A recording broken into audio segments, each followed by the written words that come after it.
Hi everyone, today I'm reviewing another terrible David Lynch movie.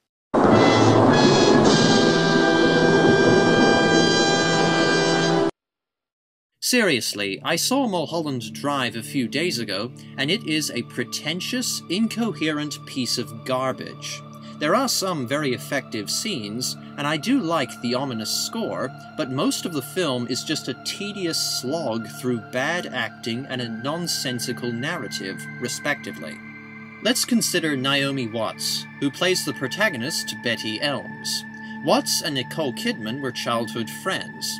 They look alike and seem to have the same acting style, in that they can only show one emotion at a time. I understand that Betty is a naive young woman dazzled by Hollywood, but Watts has this flat, robotic, yet somehow over-enthusiastic delivery that made me constantly conscious of her acting. I know that Mulholland Drive is, on some level, about the movie industry itself, but Watts's bad acting harmed my suspension of disbelief, just as Dennis Hopper's crazed, campy overacting ripped me right out of Blue Velvet. If you've seen The Assassination of Richard Nixon, you'll know that Watts is very talented, but it's not good when the protagonist and much of the supporting cast keeps reminding you that you're watching a movie. At first, I thought I knew what was going on. Nearest I could tell, a shadowy organization is pressuring directors into choosing certain actresses, and a beautiful amnesiac named Rita, Laura Elena Herring, is somehow involved with this conspiracy.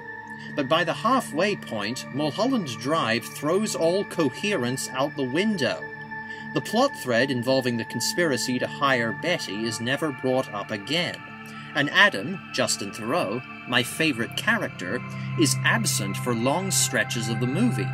The sense that Adam's career and even life depend on hiring Betty, which gave the film some tension, is completely abandoned. The pre-recorded band segment, while artfully filmed, has no relevance to the rest of the movie. The chilling scene in which a man encounters the scary face in his dreams has no relevance to the overall film either, unless this ugly man is the counterpart of the scarred god in Eraserhead. There is also a grim but funny scene in which a man murders a friend to get a black book, but the situation gets out of hand when he essentially needs to murder the whole hotel. This scene, while amusing, only gains context at the very end of the film. Betty and Rita's identities change without warning, and the narrative jumps forward so erratically and unpredictably that you'll have no hope of figuring out what the f*** is going on. It's as if Mulholland Drive retconned itself, disregarding everything in the first half and pulling a sudden romance out of its ass to make Adam relevant again. Moreover, I can't relate to Betty/Diane's unrequited, frustrated love for Rita/Camilla, as Lynch barely establishes any of his characters. Randomly dropping plot points and abruptly changing the identities of the two main characters left me lost and even less able to relate to them. Lynch needs someone else to write his movies, as this is incoherent, jumbled, awful storytelling.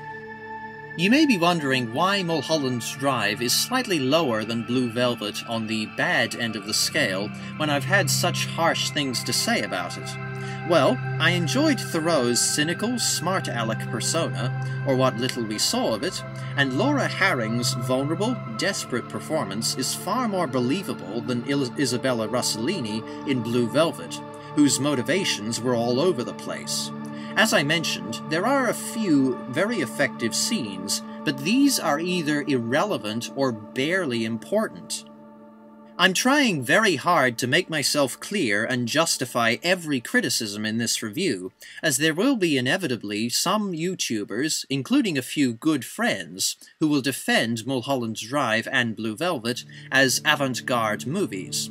Avant-garde is a term for something experimental and innovative, especially if it pushes boundaries and challenges the status quo or accepted norms.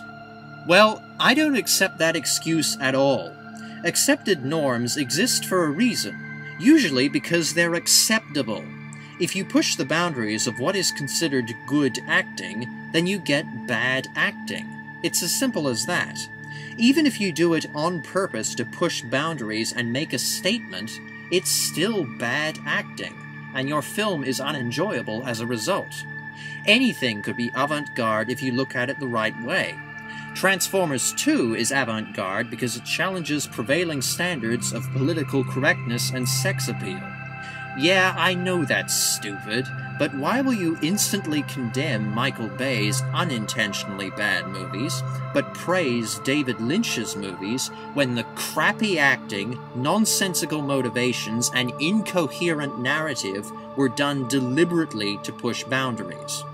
Bad on purpose is still bad. You're not fooling me, David Lynch. Mulholland Drive is like Kesha. Some good moments drowned in crap. Needless to say, I hate this movie. After 3 good David Lynch movies, Mulholland Drive is an abysmal disappointment. Mulholland Drive earns 1 star out of 5. I'm sorry for this rant, but that's how I feel.